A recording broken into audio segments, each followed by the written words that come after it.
Maybe you are a dismissive avoidant. Have you ever felt like you said yes to something, but you actually kind of regret saying it now? You regret making that agreement or that bond or that decision or that commitment with somebody. Maybe you were saying to a friend, I'm going to meet you tomorrow and you want to change your mind. Or maybe you said you're going to add a routine to your schedule, but now you're feeling a bit trapped.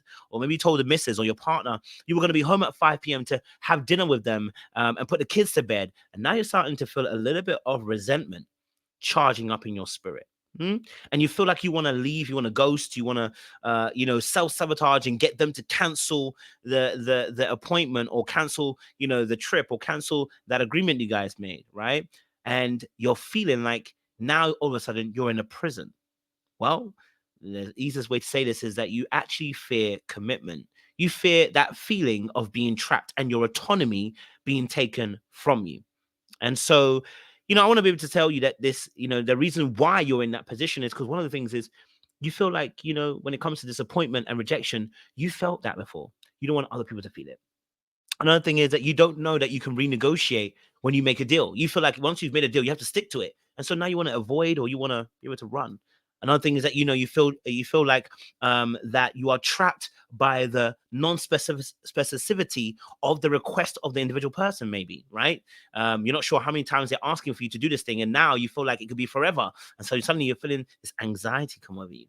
Right? Whatever the reason is, we're going to break it down the next few points for you guys and hopefully give you a better understanding of yourself, but also make you feel seen and heard in this particular conversation as well. So make sure you guys like, share, subscribe. I'm going to break it all the way down for you about dismissive avoidance. Why is it that they start to sabotage? Why is it that you fear being trapped and committed? We're going to break this down for you in the next few minutes. Make sure you guys like, share, subscribe. It's your favorite relationship and dating coach, Little Black Button 91. Let's get into this. Let's get deep. Deeper.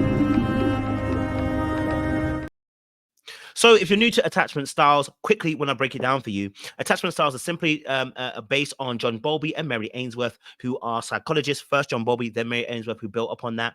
And what they understood was that children and their dynamics in adult relationships is born from, adults' relationships are born from their childhood experiences with a caregiver, right? Through their child developmental stages. And what happens is how that child attaches to the parent is determined by how the parent reacted to the needs of that particular child.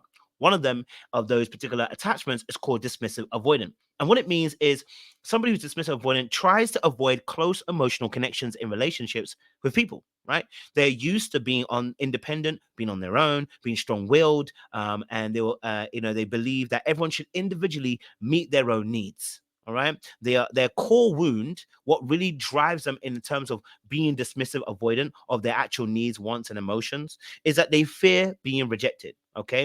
And so they choose to stand on their own to prevent having to rely on others. Okay.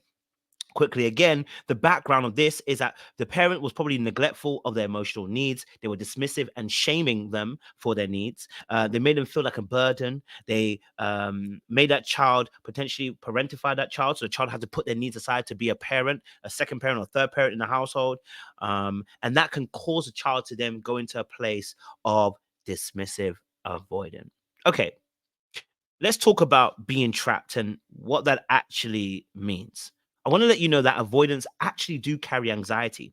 And the avoidancy or the dismissiveness of those feelings is the avoidance way of being able to absolve those feelings of anxiousness. And so it chooses to actually be avoidant and submerge and submit and push down, repress their actual feelings and their needs so that they don't control them and make them feel quote unquote needy, which is where the shame came in as a child when it came to their actual needs. The fear of being trapped is something that a dismissive avoidant suffers quite a lot. And really, it's on an honest level is for them is actually the fear of commitment. It's the fear of being tied into something and their actual autonomy, them being able to be independent, being on their own and be able to survive on their own, being challenged. Okay. All right. Now, some of this is healthy. We need to be independent in a relationship in some form. But a lot of it also becomes unhealthy when we don't know how to co-regulate and we don't know how to also depend on others and play nice as a team. Okay. So let's break it down a little bit as well when it comes to this fear of being trapped and answering this question. Okay. All right. First and foremost, as we gave an example, right? The person may be feeling like, for instance, give an example, you may be, let's say, in a business or a church, and they ask you to lead a particular department, okay? And in your mind, when they say lead a department every week, and you're gonna be a leader of the meetings, you start to feel some type of way, right? But you might agree because you think to yourself, this could be a good career boost. But then you might also then necessarily not be very, very happy about it or not feeling comfortable with it, but you might just say yes just for now. But then you start to feel these anxiousness or this resentfulness that you're in a position where you're being forced to stay committed, and you start to feel trapped. Okay. And so what ends up happening is that the dismissive may agree at first, but for the level of resentment. Number two, they begin to feel that they'll be trapped in this role forever, which is what creates anxiety. They feel like, when will I ever be able to get out of this role? Can I renegotiate? Like, I don't even know if I can renegotiate. And they start to feel like they're going to be stuck here forever.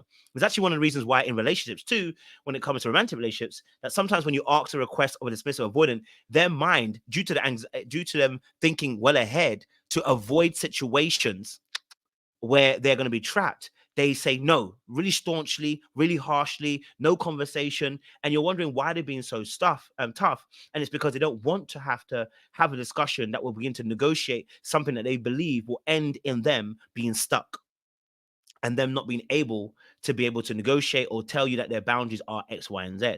Okay. And so that really comes from a place of a failure of being able to set small boundaries. One of the biggest issues with a dismissive avoidant is that they struggle in the area of setting small boundaries. They don't know how to do it. They set big ones, but the little ones where you say, for instance, let me give an example, right? Maybe, for instance, your partner is rude today.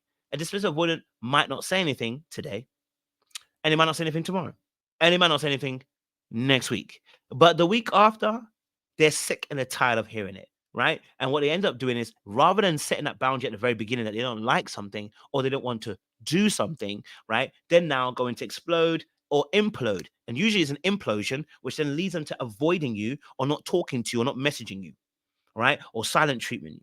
Let me give you another example. It could be that, you guys organize a trip. This is my one. They organize a trip, and really and truly, you're not really sure if you really want to go. But now they're kind of pushing, so you kind of say yes because you don't want to disappoint them and you don't want them to feel rejected. You say yes, right, to this trip, and really you were never convinced. It gets halfway through the time of actually maybe paying for the trip or doing some things to help facilitate the group to do for the trip, and then what happens is you end up ghosting, disappearing, avoiding them, airing their calls, and everyone's like, "Wow, what happened?" Really and truly, what actually happened is you didn't set your boundaries at the very beginning by saying, "Guys, I'm going to say no from now. I'm not really sure, but if you want to bring me in a little bit later on, fantastic. Or if I change my mind later on, let me know." It's because you believe that you can't change your mind. And it's because you've never had your needs met. So you don't know you can negotiate, right? That healthiness of having a conversation with a caregiver who tell you, okay, I know you want this, but right now, maybe we can't do it right now. Well, let's negotiate and say by next week. You don't have that healthy communicational style. You don't have that healthy viewpoint. So you don't actually do that. You don't. Okay. And so now you're just going to avoid rather than actually having a conversation. Okay. And so in that aspect, you as a dismissive avoidant also too, they're afraid of trusting other people. And one of the things is they have a high esteem of themselves, but a lower kind of esteem of others. They don't trust people. And so what ends up happening is sometimes they fear that they're being manipulated because remember, they have a low esteem of others. They feel they're being manipulated into a situation. So they'll resist, right? But they'll resist in a way that's passive aggressive. They'll avoid you, they'll air you, they'll silent treatment you, they'll do something to sabotage the situation, maybe make you get angry, and then you say, "I don't want to do this anymore." And they're like, "Well, thank God. Thank God." You know what I mean? I didn't want to go there anyway, and they start feeling that way. But one of the biggest issues, okay, and the biggest issues, again, alongside them not being fearing that they can't change their mind, is that they feel like they are really going to disappoint you. And this is a really big one, and I think it's a big revelation. A lot of dismissives feel like when they say yes to something, they're saying yes because they have poor boundaries, but they really don't want to disappoint you, and they don't want you to feel rejected. It is something that they have felt themselves. Dismissiveness, they felt the disappointment, they felt the rejection before. And so they can see how excited you are, maybe how happy you are, maybe, and they say yes in that immediate moment because they don't want to feel the negative emotions of your disappointment and your rejection that you might feel. And actually, they actually empathize with that. And so unfortunately, their empathy leads them to a place where they now want to be dismissive actually in the end because they have not been honest and true about how they felt about the situation. I can be empathetic, but I don't have to agree. But the dismissive doesn't have that particular toolbox at a point in time. They have to learn that and they have to grow that. So a lot of times what ends up happening is they sabotage. Okay, they will sabotage by dragging their feet, by being passive aggressive. In fact, I just did it. I can't even lie to you. I did it the other day, and I really shouldn't have done it. You know what I mean? I'm still growing. I'm still learning, guys. It's hard. I can't lie to you. It's hard. It's so hard. You don't want to feel like you're not, like you're letting someone down. And usually what that is a fear of that rejection again, right? You fear that if you do say no, that you're rejecting them. And then by you rejecting them, they're potentially going to abandon you. They won't want to be friends with you. They won't want to be cool with you. They might have a negative esteem of you now. And unfortunately, that drives a lot of the thought processes. All right. So again, listen, we appreciate you guys who joined us. I hope this has made you feel seen, understood, and heard at the same time. I want to let you guys know that we're doing a little something on offline called obviously 100 Club, where we talk on Zoom every month and have like a group conversations, networking, quizzes, just have a good time amongst some people as well. And the reason why it's called 100 Club is because there's 100 people. And so we want you guys to come through, sign up. It is not free, of course, but we want you guys to sign up and get involved and have some fun and build a network and build friends as well. All right, outside of this place. Okay, we found love in this hopeless place. I appreciate you guys. Stay locked, stay little. We'll see you again very, very soon. Much love.